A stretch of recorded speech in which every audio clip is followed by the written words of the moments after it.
It's complicated. There's a idea in philosophy called the philosophical zombie. And that's, okay, just a hypothetical idea. What if there was a thing which looked like a human, but on the philosophical level it doesn't count as a human?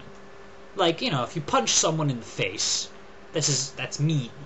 If you punch just a strong dummy in the face, well, it hardly matters. I mean, maybe it says something about your tendency towards aggression, but, you know, okay, whatever.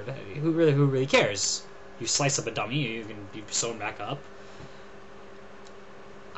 Starting from that dummy, though, if the dummy were slightly more lifelike, at what point is punching it an unethical thing?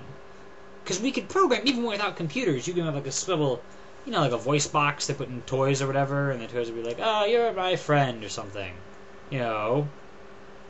But what if you punch the thing and it says, you're my friend, and it's like, well, it says I'm his friend, so I can just keep, which hardly matters in the thing of toys, but what if we make something which is kind of like a person, but regarded as a toy?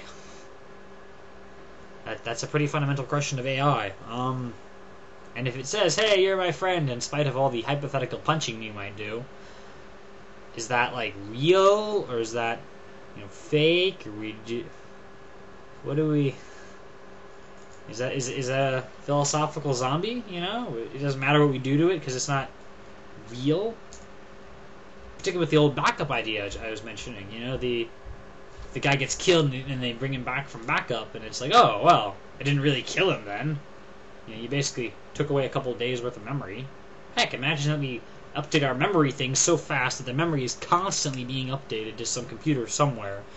And so, anytime you die, you're immediately brought back. Which then gets into the question of death. How far gone do you have to be before you're dead? And how far...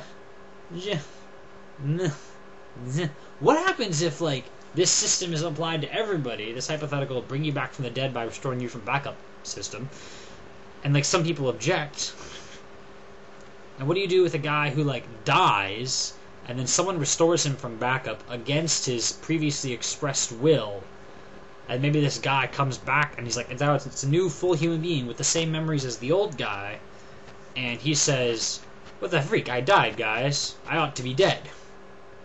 Is he allowed to commit suicide at that point? You know, he's a...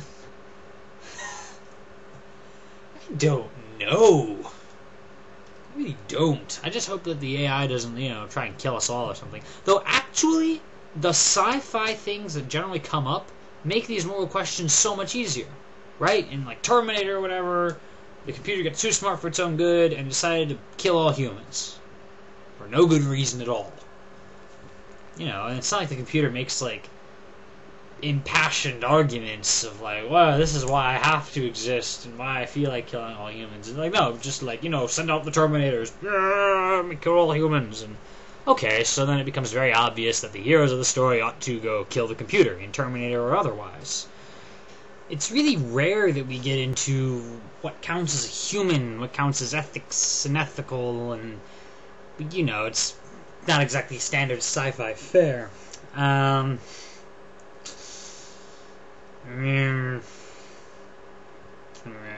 don't know, you know? What about the whole connections to the internet sort of deal? The way a human mind, is presented through the context of a computer. Which opens up the idea of the computer presenting itself through that very same context and appearing to be a human mind. This is the thing that they could have, should have done, I think, on The Matrix. Matrix is, you know, the movies, which had some deals and was kind of like philosophy and what's real and stuff like that. And then it kind of became like action stuff and cool special effects and, you know, whatever.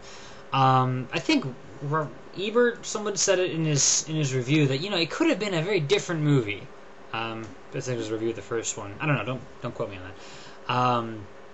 He could have gone in real in depth with stuff, with just, like, you know, because in The Matrix, for instance, you know, all the bad guys are these agents, and you can recognize the agents by, like, the suit and, like, the black sunglasses they've got and the fact that they're horribly evil. Which, like the Terminator thing is, oh, okay, that computer may be semi-sentient, but it's evil, so we don't have to worry about ethics. It's sentient otherwise, it's evil. Oh, we can go ahead and kill it.